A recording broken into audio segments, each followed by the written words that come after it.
जश्न मनाया जा रहा है। अखबारात में करोड़ों रुपये के इश्तेहारात दिए जा रहे हैं। हिंदुस्तान के वजीर आजम सहारनपुर में तकरीर करते हुए आवाम के सामने ये कहा कि मैं प्रधानमंत्री नहीं हूं, मैं प्रधान सेवक हूं। हम हिंदुस्तान के वजीर आजम से मालेगांव की इस मुबारक सरजमीन से पूछना चाहते हैं कि मिस्टर मोदी, आपकी सरकार को 2 साल हुए और 2 साल की तकमील पर आपकी हुकूमत इतने बड़े दावे कर रही है जैसा कि 50 साल से आपकी हुकूमत थी हिंदुस्तान में। 2 साल में मिस्टर मोदी कह रहे हैं कि 56 इंच का मेरा सीना है। मैं आपको बताना चाहूंगा कि मैंने अपना सीना नहीं नापा अभी तक। जिस दिन नाप लूंगा बता दूंगा मुझ मोदी को। मगर 2 साल की तकमील पर बड़े बड़े बातें की जा रही हैं। मैं बीजेपी सरकार से पूछना चाहूंगा और शिवसेना से भी पूछना चाहूंगा, क्योंकि शिवसेना इनके साथ हुकूमत में है। नहीं मालूम कि शिवसेना ए टीम में है या बी टीम में है, मगर हम पूछना चाहते हैं कि वजीर आजम बनने से पहले मोदी ने वादा किया था कि हमारी हुकूमत बनेगी तो हर साल हिंदुस्तान में बेरोजगार नौजवानों को 1 करोड़ 20 लाख नौकरियां दी जाएंगी।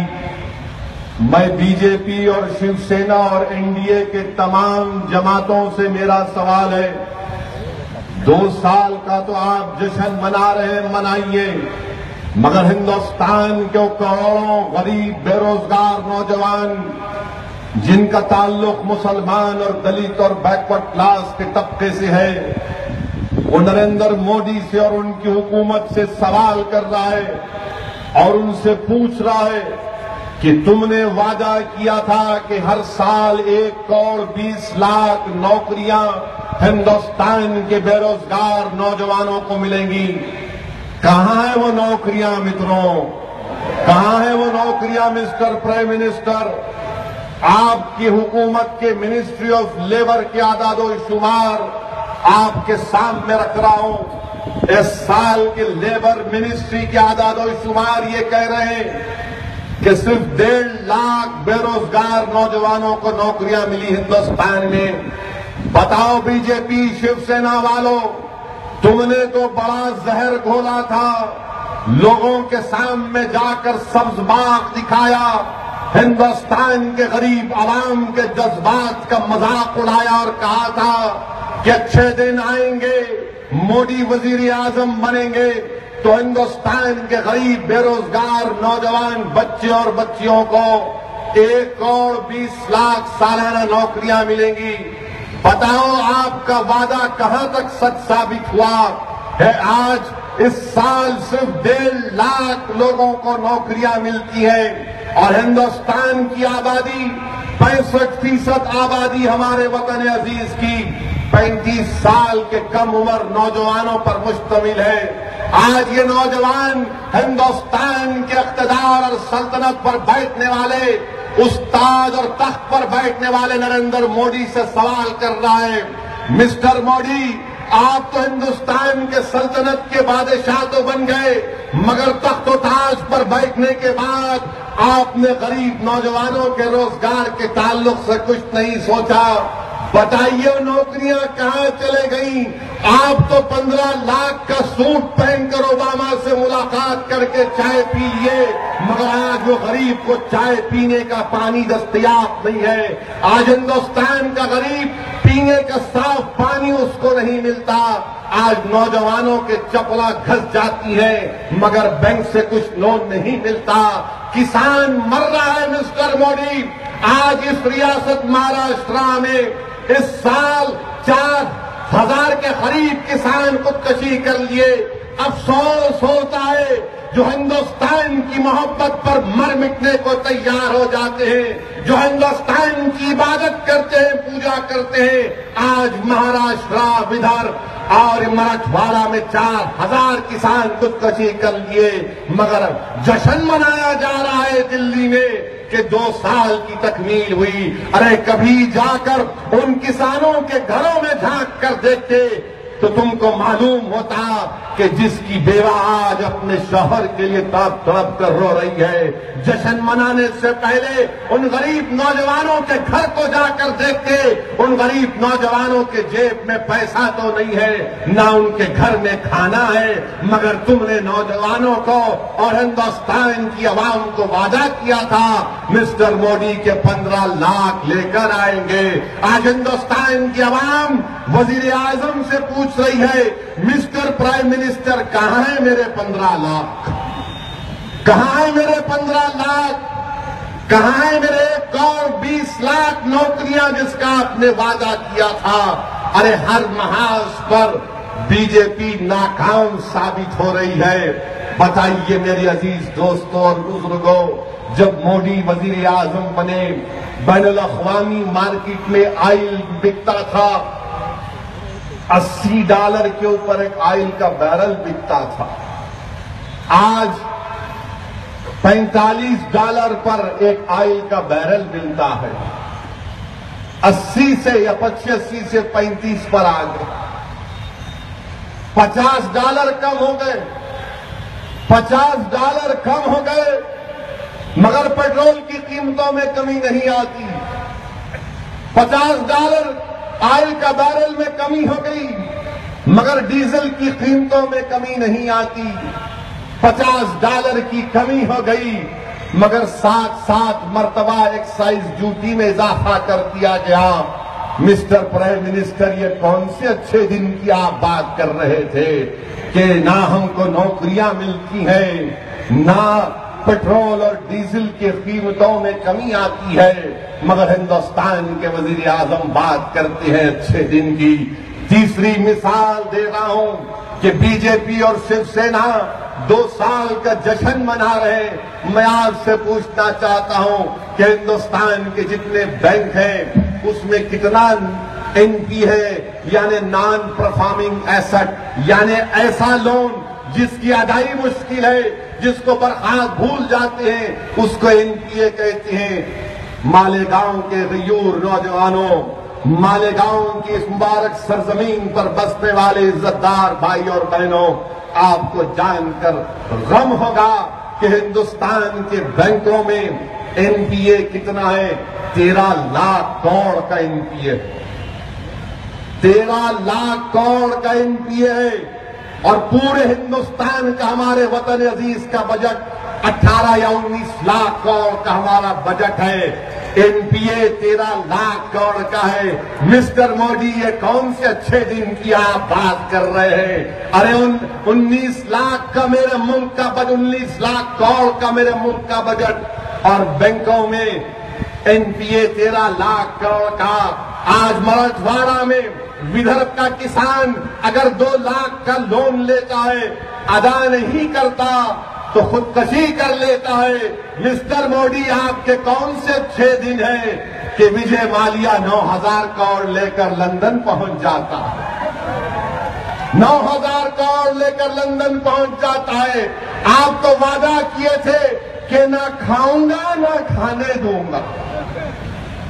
ये क्या माजरा है? न खाऊंगा न खाने दूंगा। फिर एनपीए कितना कैसा हो गया? 13 लाख करोड़ का। कैसे विजय माल्या भाग गया 9,000 करोड़ लेकर? कैसे हिंदुस्तान का किसान मर रहा है, खुदकुशी कर रहा है? अरे इख्तिदार की कुर्सी कुर्सियों पर बैठने वालों, क्या तुम्हारे सीनों में धड़कता हुआ दिल नहीं है? क्या तुम्हारे जज्बात खत्म हो चुके हैं? एक इंसान की मौत हजारों की तादाद में हिंदुस्तान में होती है, मगर इख्तियार की कुर्सियों पर बैठने वाले, दिल्ली की सल्तनत पर बैठने वालों की आंखों में आंसू नहीं आते, जश्न मना रहे। अफसोस होता है मुझे तुम्हारे जश्न पर। तुमको जश्न नहीं मनाना चाहिए था। तुम कहते कि हम जश्न नहीं मनाएंगे, हम गरीबों की गरीब गुर्बत की तकलीफ को महसूस करते हुए कोई जश्न नहीं मनाएंगे, किसानों की खुदकशी को देखकर जश्न नहीं मनाएंगे, मगर जश्न मनाया जा रहा। हजारों लाखों रुपये बल्कि करोड़ों रुपये खर्च किए जा रहे हैं। बीजेपी के ऑफिस के सामने पटाखे फोड़े जा रहे हैं। ऐसा लग रहा है कि दूल्हे भाई की बारात आ रही है कि बजाओ बाजा बजाओ। 2 साल हो गए, 2 साल में आपने ये नक्शा बिगाड़ दिया। 2 साल में आपने नक्शा बिगाड़ दिया मिस्टर प्राइम मिनिस्टर। आप तो वादा किए थे कि घुसपैठी को आने नहीं दूंगा। आप तो वादा किए थे कि अगर हमारा एक सर कटेगा हमारे सिपाही का सरहद पर, तुम 10 सर काट देंगे। मिस्टर प्राइम मिनिस्टर, आपने कहा था कि पाकिस्तान से ऐसी बातचीत हम नहीं करेंगे, बिरयानी नहीं खिलाएंगे, हम सख्त जवाब देंगे। ये क्या बात है मिस्टर प्राइम मिनिस्टर? ये कौन से अच्छे दिन है कि नवाज शरीफ के घर में शादी है तो आप वहां पर पहुंच गए। वो उर्दू की मशहूर कहावत है कि बेगानी शादी में अब्दुल्ला दीवाना। आप वहां पर पहुंच गए। हमसे कहते थे, हमारे मुस्लिम इलाकों को बोलते थे ये पाकिस्तान है, ये इलाका पाकिस्तान है।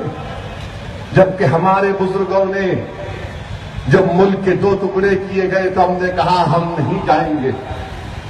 मालेगांव में जो लोग आज बस रहे नौजवानों, उस वक्त हमारे बुजुर्गों ने कहा कि हम जिन्ना के पैगाम को नहीं मानेंगे।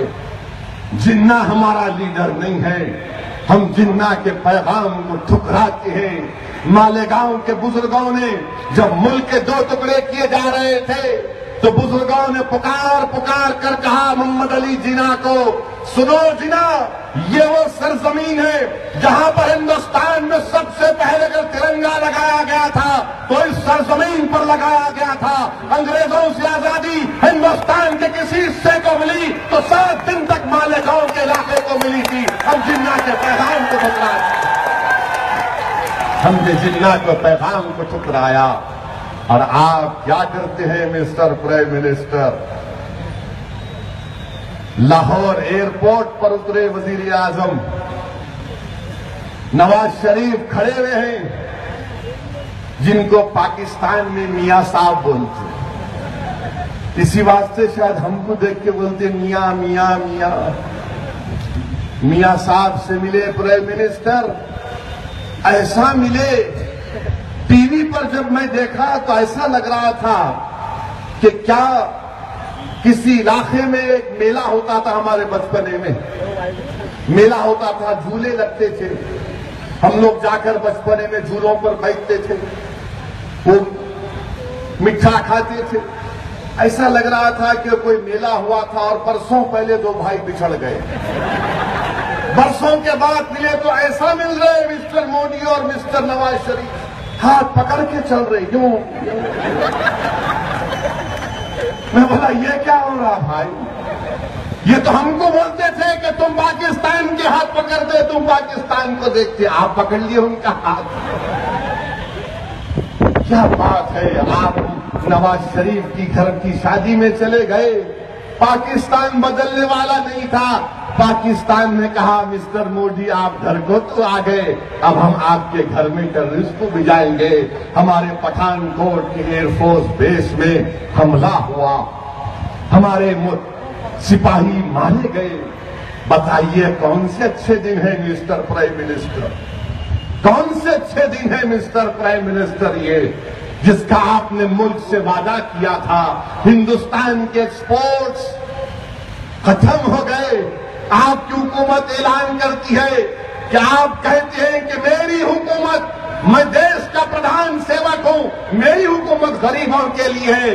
तो आज मालेगांव का ये लूम चलाने वाला मिस्टर मोदी आपसे पूछ रहा है, अगर आपकी हुकूमत गरीबों पर है, अगर आपकी हुकूमत गरीबों के लिए है, अगर आपकी हुकूमत मेहनत करने वालों के लिए है, अगर आपकी हुकूमत पसीना बहाने वालों के लिए है, तो मालेगांव के लूम में काम करने वाला गरीब मिस्टर प्राइम मिनिस्टर आपसे पूछ रहा है कि एक सरमायादार को फायदा पहुंचाने के लिए जो बंबई में जिसकी 27 मंजिला इमारत है, उस महल में बैठने वाले एक शख्स के लिए आपने हमारे पावर लूमों को खत्म करने के लिए, गरीबों को खत्म करने के लिए 25% डंपिंग ड्यूटी यान पर क्या आपने क्यों लगाई? बताओ मिस्टर मोदी, क्या ये अच्छे दिन है?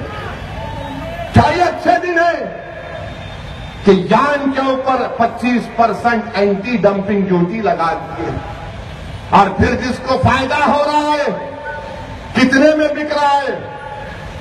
कितने में बिक रहा है वो पीओडब्ल्यू रॉ मटेरियल? 75 रुपये में बिक रहा है मिस्टर मोदी। 15 लाख की जरूरत नहीं है हमारे को, आप ये 25% की एंटी डंपिंग ड्यूटी निकाल दो मिस्टर मोदी, ये तमाम के तमाम पावर लूमों को फायदा हो जाएगा। मगर क्योंकि आपको एक सरमायादार की मदद करना है, वो आपके लिए अजीज है, ये गरीब अजीज नहीं है मिस्टर मोदी। आपका दावा झूठा है कि आपकी हुकूमत गरीबों के लिए है, आपकी हुकूमत कैपिटलिस्ट के लिए है, आपकी हुकूमत पैसे वालों के लिए है, आपकी हुकूमत गरीब लोगों के लिए नहीं है। जो 18-12 घंटे पावर लूम में काम करता है, उनकी तकलीफ का आपको क्या अंदाजा? अगर अंदाजा होता तो ये 25% की डंपिंग ड्यूटी नहीं लगाते उनके ऊपर आप। मैं आपसे वादा कर रहा हूं कि इंशाअल्लाह ताला जुलाई के महीने में जब पार्लियामेंट सेशन शुरू होगा, मैं इस मसले को हिंदुस्तान की पार्लियामेंट में उठाऊंगा, हुकूमत से सवाल करूंगा कि गरीबों से नाइंसाफी है, इसको खत्म करना चाहिए। चीन से आपने कर दिया, चीन अपना कपड़ा बांग्लादेश को भी जा रहा, हमारे एक्सपोर्ट 0 हो गए। वो जो 7.5% की ड्यूटी बैठ थी उसको 2.5 कर दिया। ये कौन से अच्छे दिन है मिस्टर मोदी? ये कहां के अच्छे दिन है मिस्टर मोदी?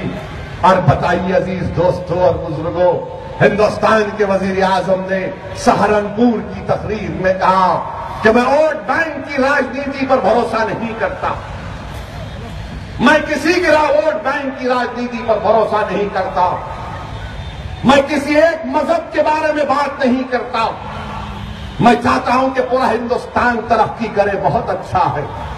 मगर ये कौन से अच्छे दिन है मिस्टर मोदी?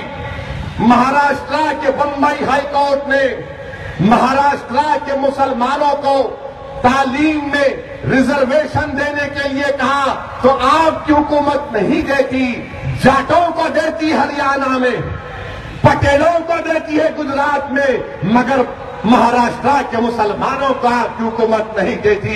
मिस्टर मोदी, ये कौन से अच्छे दिन है? आपके दावे कहां तक सच्चे हैं जब आप कहते हैं कि मैं मजहब को नहीं देखता? आपकी हुकूमत आप मजहब को देखकर नाइंसाफी कर रहे हैं। अगर मजहब आपकी आंखों में कोई माने नहीं रखता तो फिर देते क्यों नहीं?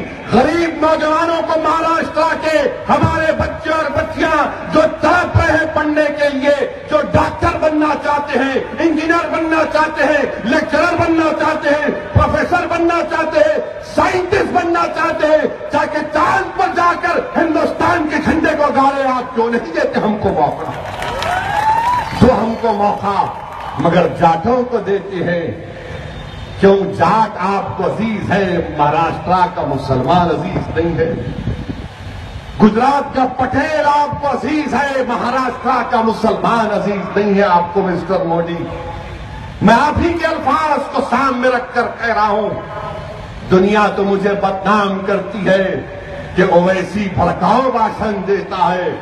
अरे ओवैसी हक को बयान करता है, और अगर हक को बयान करना भड़काऊ भाषण है तो सुन लो इख्तिदार की कुर्सियों पर बैठने वालों, जब तक अल्लाह सुब्हानहू व तआला मेरे जिस्म में आखिरी सांस को रखेगा, मैं हक को बयान करता रहूंगा, भड़काऊ भाषण देते रहूंगा। तुम्हारे कानों में अगर मेरे अल्फाज तीर की तरह चुपते हैं तो तैयार हो जाओ, ये अल्फाज अब रुकने वाले नहीं है। हमने 70 साल खामोशी को अख्तियार किया, हमने 70 साल अपने अरमानों को घोट घोट कर खत्म कर दिया, हमने 70 साल इंतजार किया कि काश कोई हमसे इंसाफ करे। 70 साल एक कौम के लिए बहुत लंबा अरसा होता है। अब नौजवानों, बुजुर्गों, मेरी इज्जतदार मां और बहनों, अब खामोश नहीं बैठा जा सकता। अब घुट घुट कर हम खामोश नहीं रोएंगे। अगर हम रोएंगे तो वो भी रोएंगे, अगर हम हंसेंगे तो वो भी हंसेंगे, अगर हम तरक्की करेंगे तो कोई भी तरक्की करेगा, अगर हम नहीं तो दुनिया भी नहीं। मेरे अजीज दोस्तों और बुजुर्गों, ये पैगाम मैं देना चाहता हूं। ये सोच को तब्दील करना पड़ेगा। नहीं खामोशी अख्तियार नहीं करेंगे, लड़ेंगे अपने हक के लिए। जमहूरियत है, हिंदुस्तान का कॉन्स्टिट्यूशन हमसे कहता है कि अपने हक के लिए लड़ो। इंडिया का कॉन्स्टिट्यूशन, ये हमारा वतन अजीज का कॉन्स्टिट्यूशन है। मालेगांव के गयूर नौजवानों, ये कॉन्स्टिट्यूशन बना हमारे उन बुजुर्गों की कुर्बानियों की वजह से बना जिन्होंने अंग्रेजों की ताकत को नहीं देखा और इस मालेगांव को आजाद करार दिया। अगर आज तुम उन मुजाहिदीन आजादी को खराज अकीदत पेश करना चाहते हो तो उठो नौजवानों, उठो।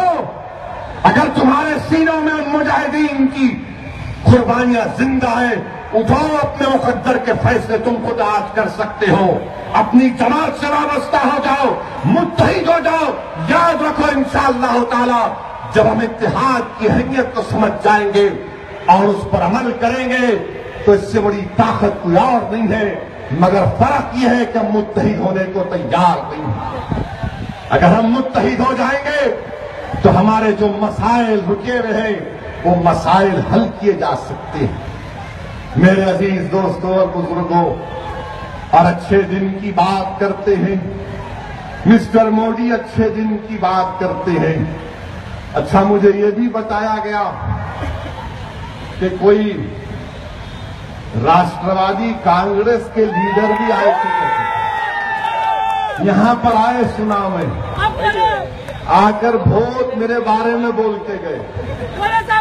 अरे राष्ट्रवादी वालों, मेरी शादी हो गई, मेरे बच्चे हैं माशाअल्लाह, मेरे पीछे क्यों पड़े हो? मेरी दरियाफ्त करना छोड़ दो। मैं नहीं हूं बैचलर अभी। जो बैचलर है उनके पीछे पड़ो ना, उन्हें तो कुछ करने तैयारी नहीं है, मगर आप मेरे पीछे पड़े हुए हैं और हमारे बारे में बोले जाते हैं ये ऐसा वैसा। वो मंजलिस इनसे मिली भी है, मंजलिस उनसे मिली भी है। अरे राष्ट्रवादी वालों, कांग्रेस पार्टी के तमाम मुअज़्ज़िज़ जालिम अराकीन,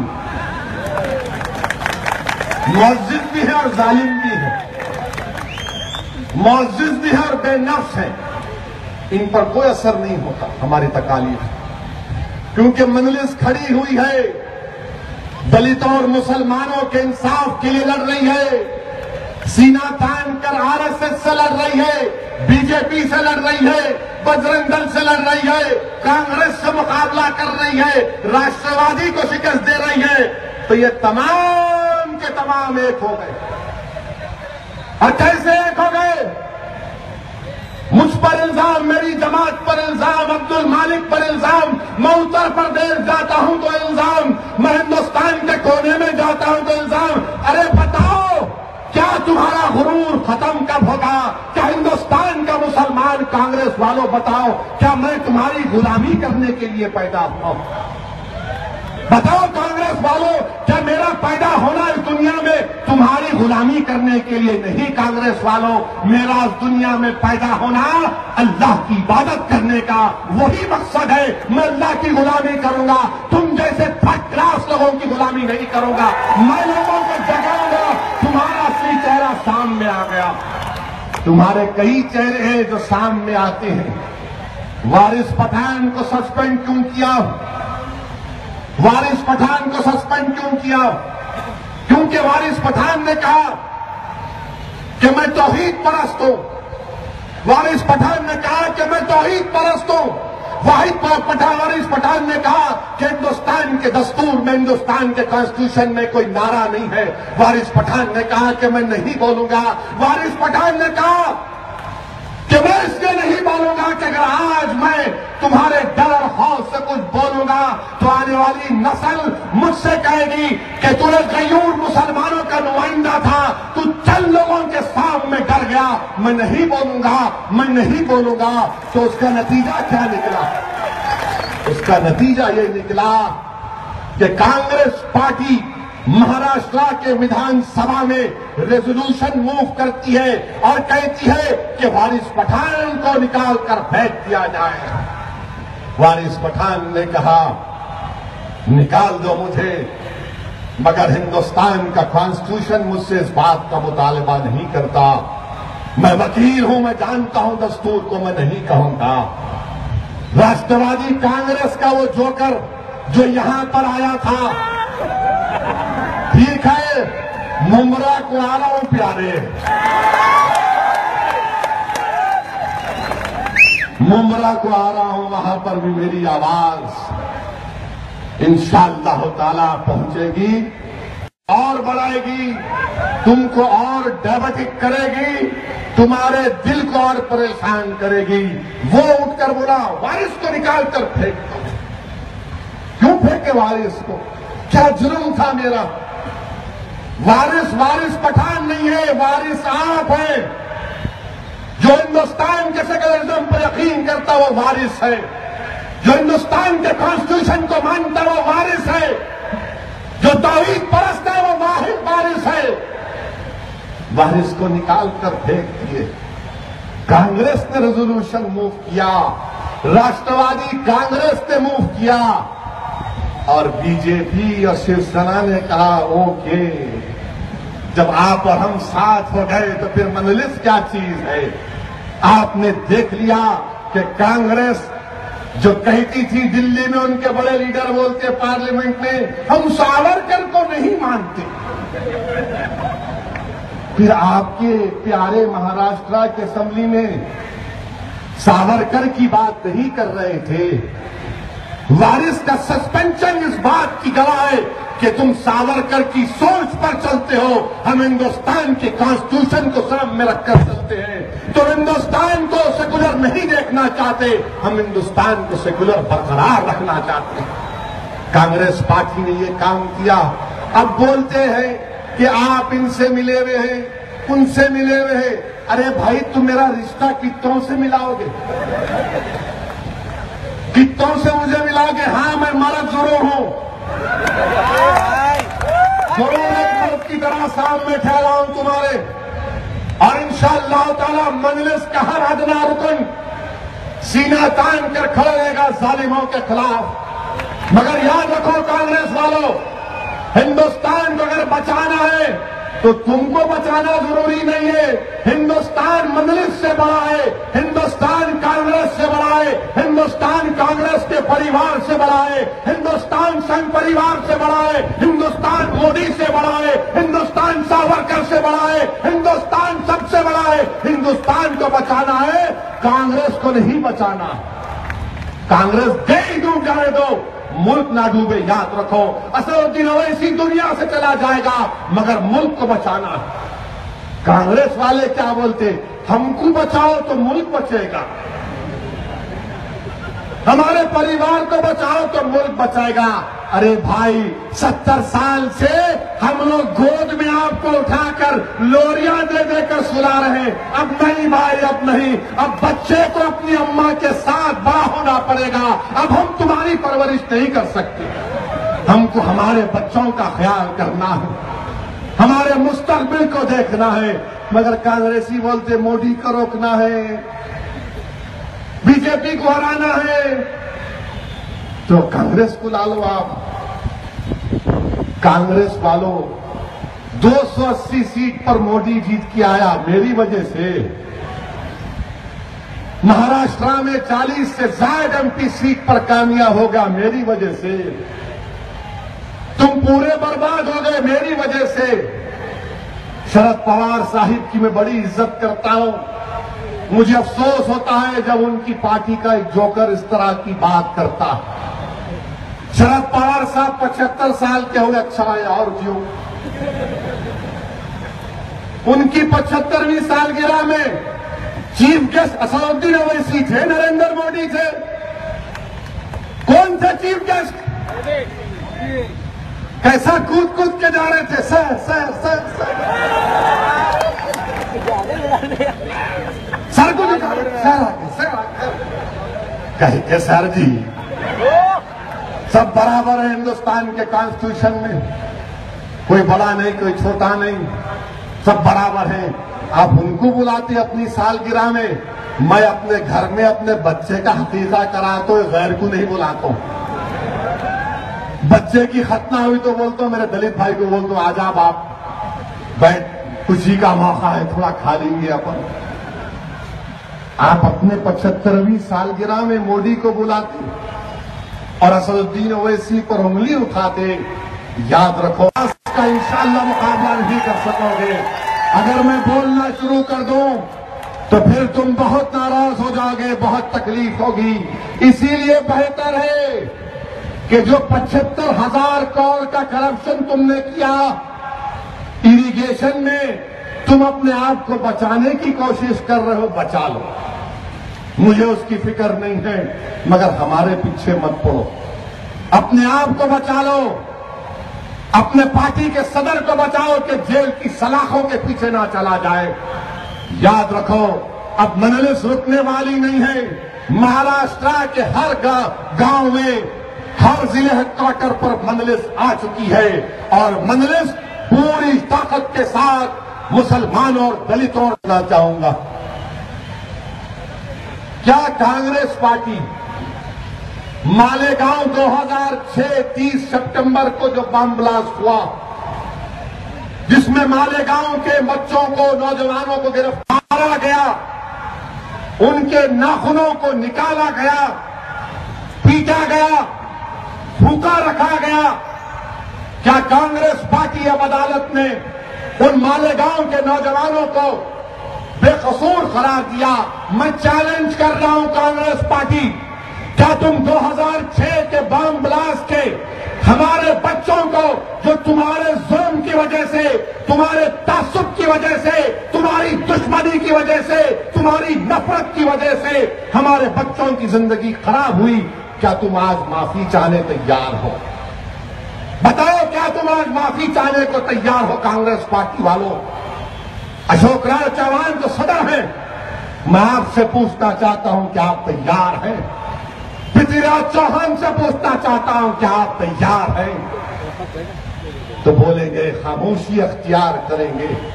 क्या क्या किया गया, कैसे कैसे मारा गया। मैं पढ़ रहा था, फ्रंटलाइन मैगजीन में हमारे नौजवानों की जुल्म की दास्तान को बयान किया गया। ये कांग्रेस वालों के सामने अगर आप हक को बयान करेंगे तो खामोश हो जाएंगे, मर्द नहीं बनेंगे, कमजोर होंगे। तो मैं हमारे भाई से कहना चाहूंगा, मखदूमी भाई से, ये हकीम भी है, सुना, जरा कुछ ताकत की दवा बना के दो इन लोगों को, कुछ तो बना के दो इनको आप। ये ऐसे नामर्द मुखन्निस हैं जो बच्चों की जिंदगी को तो तबाह कर दिए। हमारा भाई अबरार बैठा हुआ है यहां पर, आपको मालूम अबरार की दास्तान, जो मैं नहीं बल्कि फ्रंटलाइन मैगजीन में अनुपमा कटाकम ने लिखा, हमारे भाई अबरार से क्या जुल्म नहीं किया गया। मार मार कर मालेगांव से नासिक लेकर गए, नासिक लेकर गए। अल्लाह राजवर्धन को अल्लाह देख लेगा इंशाअल्लाह ताला। राजवर्धन, तुम कभी सुकून से नहीं रहोगे। तुमको जो तुमने जिन बच्चों को जुल्म किया, उनके माँ बाप की हाय तुझे लगेगी, तेरी औलाद को लगेगी इंशाअल्लाह ताला। अगर हुकूमत इंसाफ नहीं करेगी तो अल्लाह इंसाफ करेगा। याद रख, तूने जो बच्चों को मारा पीटा, उन बच्चों की जबानें बंद थी, मगर जरूर उनके जज्बात, उनके आंसू अल्लाह के अर्श तक पहुंचे होंगे और जरूर इंसाफ होगा। राजवर्धन, याद रख, तू मौत को पुकारेगा, तुझे मौत नहीं आएगी। तू तड़प तड़प कर इंशाअल्लाह ताला 120 साल जिंदा रहेगा। तू हम दुआ करेंगे तेरी लंबी उम्र के लिए, 220 ईयर्स जिंदा रहे। तुझे मालूम होगा तकलीफ किसको बोलते हैं। अबरार को लेकर गए और कहां लेकर गए? राज्यवर्धन साहब मध्य प्रदेश को लेकर गए, इंदौर को लेकर गए, उज्जैन को लेकर गए और वहां पर ले जाकर खासतौर से हमारे इन भाइयों को जो आज यहां पर मौजूद है, हम महाराष्ट्र की हुकूमत से मुतालबा करते हैं कि इनको बेकसूर जब कोर्ट ने करार दिया तो इनको मॉनेटरी कंपनसेशन दिया जाए। और ये साध्वी मैडम प्रज्ञा ठाकुर, अजीब गरीब बात है कि मैडम मोटरसाइकिल चलाते हैं। मैडम की मोटरसाइकिल है मगर मैडम नहीं चलाते, उनका कोई दोस्त चलाता। बड़ा दोस्त दिख रहा, उन्हें करीबी दिख रहा। उन्हें मध्य प्रदेश से मोटरसाइकिल मालेगांव को लाया, वो जलील मध्य प्रदेश से मोटरसाइकिल मालेगांव को लाया, लाकर बम ब्लास्ट किया। 2008 का लोग मारे गए और मोदी सरकार के 6 दिन कह रहे हैं, एनआईए कह रही है कि मोटरसाइकिल तो मैडम की थी, मैडम नहीं चला रहे थे, कोई और गधा चला रहा था। मोटरसाइकिल तो मैडम की थी मगर मेंटेनेंस कोई और गधा कर रहा था, इसीलिए मैडम का नाम निकाल रहे हैं। वाह, क्या इंसाफ है मिस्टर मोदी आपका। ये अच्छे दिन आपके हैं। हिंदुस्तान के वजीर आजम, आपको सऊदी अरब की हुकूमत ने अपना सबसे बड़ा एजाज आपको दिया। आप बताइए क्या हो रहा है मिस्टर मोदी। मैं आपको बता रहा हूं मेरे अजीज भाई और दोस्तों, मोटरसाइकिल मैडम प्रज्ञा ठाकुर की थी, बेकसूर है। 10 लोग मारे गए, बेकसूर हैं। मुंबई 93 में एक मारुति वैन थी, एक मुस्लिम खातून के नाम पर थी। वैन में से हथियार निकले, कोर्ट ने कहा तुम भी मुलजिम। कोर्ट ने उम्र कैद की सजा सुनाई, सुप्रीम कोर्ट ने सुनाई। मिस्टर मोदी आपको क्या हो गया। आपकी एनआईए भी कह देती कि जब बंबई के बम ब्लास्ट में एक मारुति वैन एक औरत के नाम पर थी तो कोर्ट ने कहा तुम भी मुजरिम। जब मोटरसाइकिल साध्वी के नाम पर है तो साध्वी मुजरिम नहीं बन सकती क्या? जवाब दो, क्या साध्वी मुजरिम है या नहीं? मालेगांव के आवाम जवाब दो, क्या साध्वी मुलजिम है या नहीं? जोर से नारे तकबीर, अल्लाह अकबर की आवाज दो, नारे तकबीर। सुन लो इख्तिदार की कुर्सियों पर बैठने वालों, ये उस सरजमीन से इंसाफ की आवाज आ रही है जहां पर गरीबों का खून बहा, जहां पर इंसानों का खून बहा, जहां पर बच्चे यतीम हुए, जहां पर इन नौजवानों ने अपनी जिंदगियों को खराब कर दिया, लुट गए, पिट गए। आज इंसाफ का मुतालबा कर रहे हैं। क्या मोदी सरकार सुनेगी? मन की बात बोलेंगे या फिर मन की बात तक हमारे मन की बात नहीं पहुंचेगी? हम हुकूमत से मुतालबा कर रहे हैं, ये गलत हो रहा है, ये गलत हो रहा है। साध्वी को जेल जाना चाहिए पुरोहित के साथ। याद रखो, दहशतगर्दी कोई भी करे, किसी भी मजहब का आदमी करे, वो हिंदुस्तान के लिए अच्छा नहीं है, हिंदुस्तान के लिए अच्छा नहीं है। मैं तुमसे कह रहा हूं, आज अगर ये हुकूमत दहशतगर्दों के खिलाफ नरम रवैया अख्तियार करेगी तो मुस्तकबिल में और दहशतगर्द पैदा होंगे। इसका जिम्मेदार हुकूमत करने वाले हैं। हम हुकूमत से मुतालबा करते हैं कि आप इंसाफ करो। और हद तो ये हो गई मेरे भाई कि हमारे लिए ट्रेनिंग्स कर रहे बजरंग दल वाले, बंदूक लेते यूं आंख के अंदर कूद रहे। अच्छा, क्या बोले तो एक मुसलमान की टोपी पिला दिए, उन्हें गिरा हुआ है कि वो तो नहीं टेररिस्ट है। जब लोगों ने पूछा ये क्या कर रहे, उन्हें टेररिज्म। मैं बजरंग दल के लोगों से बोलूंगा, अरे आप मना क्यों करते अयोध्या में?